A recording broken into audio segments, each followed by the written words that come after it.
বাংলাদেশের বিশাল বিভাগকে অবৈধ সরকারের অবৈধ সন্ত্রাসী কার্যকলাপে পরিণত করেছে এবং তাদের সুবিধায় ব্যবহার করা হচ্ছে। আজকে রাজনৈতিক নেতৃবৃন্দকে যেভাবে মামলায় জড়াইতেছে, তাদের উপর যেভাবে বিচারের মাঝে তাদেরকে হয়রানি এবং এমনকি অনেক নির্দোষ ব্যক্তিদেরকে ফাঁসিতেও দিতে যাচ্ছে অবৈধ সরকার। সম্মানিত দেশবাসী, আজকে সরকারি প্রশাসনকে রাষ্ট্রীয় জঙ্গলি হিসাবে প্রতিষ্ঠিত করতে যাচ্ছে। আজকে দেখা গেছে আজকে অবৈধ সরকারের সন্ত্রাসী বাহিনীতে রূপান্তরিত করেছে বাংলাদেশ পুলিশ, বিজেপি এবং বিডিআর বাহিনীকে বিজেপি বাহিনীকে। সম্মানিত দেশবাসী, আপনারা দেখতেছেন জয় বাংলা বলে অনেক মানুষ খুন করা হয়েছে, তাদের কোনো বিচার হয়নি। জয় বাংলা বলে লুট করা হতে যাচ্ছে, তার কোনো কিছু হতে যাচ্ছে না।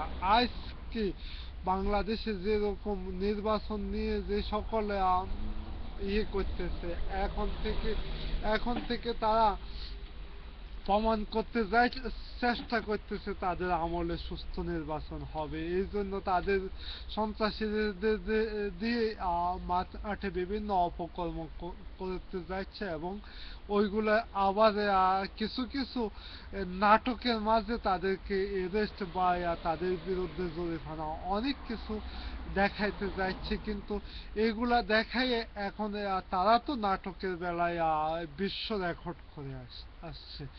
এমনকি এখন পর্যন্ত তারা নাটক ছাড়েন, নাটক দিয়ে দেশবাসীর রক্ত নিয়েছে।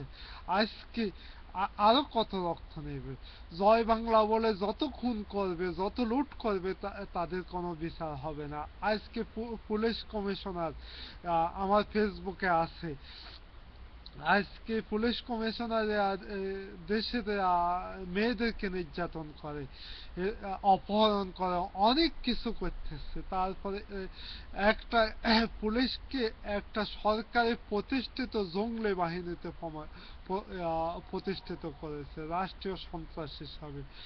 আমরা অবশ্যই এই সন্ত্রাসের কবল থেকে অবশ্যই মুক্ত পাব।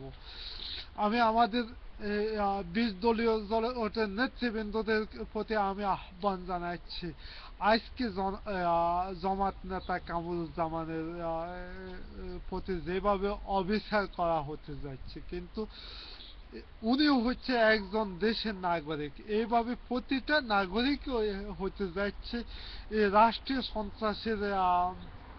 সন্ত্রাসের নির্যাতনে নির্যাতিত। এইভাবে এই স্বাধীন বাংলাদেশে এইভাবে আর কত নির্যাতিত হবে মানুষ, আর কত জীবন দিবে এই দেশে মানুষ, আর কত লাঞ্ছিত হবে।